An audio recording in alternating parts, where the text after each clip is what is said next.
biggest sacrifice you have to make?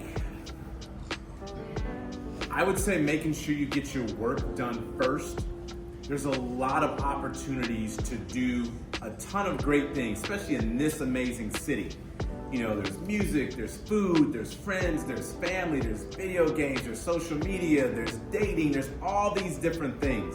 But the big thing that I had to realize is I had to get my work done first. That was always part of my motivation, just how do I continue to keep getting better and put myself in an opportunity where they can't turn me away. And even as a student athlete, because remember, that's the first word, you are a student athlete. So I needed to do what I needed to do in the classroom first.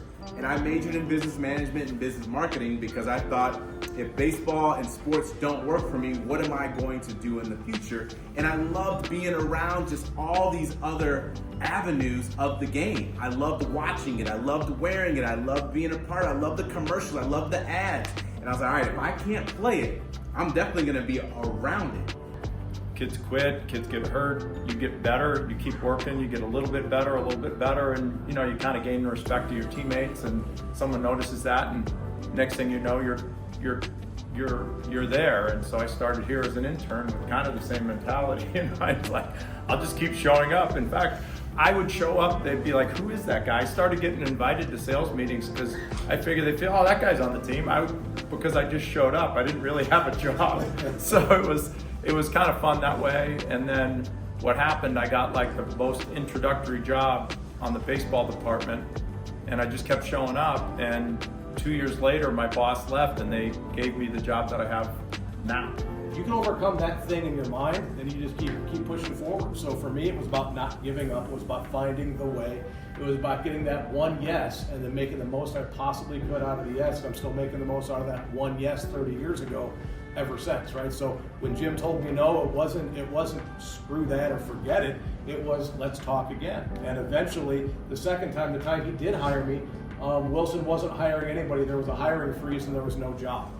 So why on earth do you talk to a guy when they're on a hiring freeze at the company and there's no job? What possibly could come out of that? Good thing I made the call, and good thing I first did. Actually, another guy pushed me back in there. I was ready to give up. And a friend of mine that was someone that Jim worked with said, no, get back in there one more time. If not for that, I'm not sitting here today. So that's that you just don't know. So you got to keep grinding. You got to keep trying. When you think you're beat, don't give up on yourself, and surround yourself with people that are going to support you.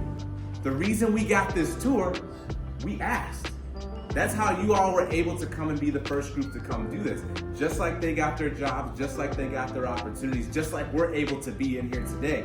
You never know unless you ask. We asked, he could have easily have said no, or this day doesn't work. But they don't know unless I ask.